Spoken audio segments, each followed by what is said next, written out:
mä 6-vuotiaana ekan kerran jousiammuntaa harrastin ja sitä niin kuin puoli vuotta ehkä harrastin ja sitten se sen jälkeen jäi.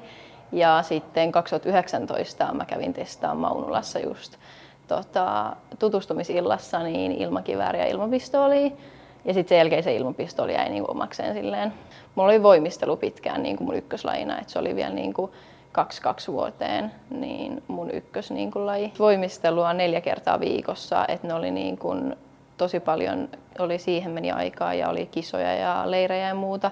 Ja sit ammunta oli silleen ihan vaan silloin, kun siltä kerkesi niin kuin kerran 2 viikkoon ja näin. Mutta sitten sen jälkeen, kun sen lopetti, niin sitten oli silleen, että pystyi laittaa kaiken ajan ja niin kuin energian ammuntaan. Ja sitten siitä niin kuin tuli silleen, että ehkä alkoi motivoimaan enemmän, kun sai sitä niin kuin treeniaikaa ja muuta. Niin no, voimistelu jäi niin kuin ehkä loukkaantumista ja muuta niin kuin tollasen niin kuin takia, mutta kyllä se sitten niin kuin kyllä sitä niin kuin, se harmitti, kun se jäi, mutta sen jälkeen sit on niin kuin ollut tosi tyytyväinen, että kyllä niin kuin yksilölaji, että se oli niin kuin joukkuelaji se voimistelu, niin yksilölaji on tuntunut sen jälkeen niin kuin ehkä kuitenkin mielekkäämmältä ja kyllä mä niin kuin, silleen, en mä vaihtaisi enää kyllä mihinkään ammuntaa. Että isommalla tähtäimellä sitten niin kyllä niin kuin MM:t ja muut niin kuin isommat arvokisat niin on sitten niin kuin tähtäimessä ja kyllä ne olympialaisetkin on ehkä siellä niin kuin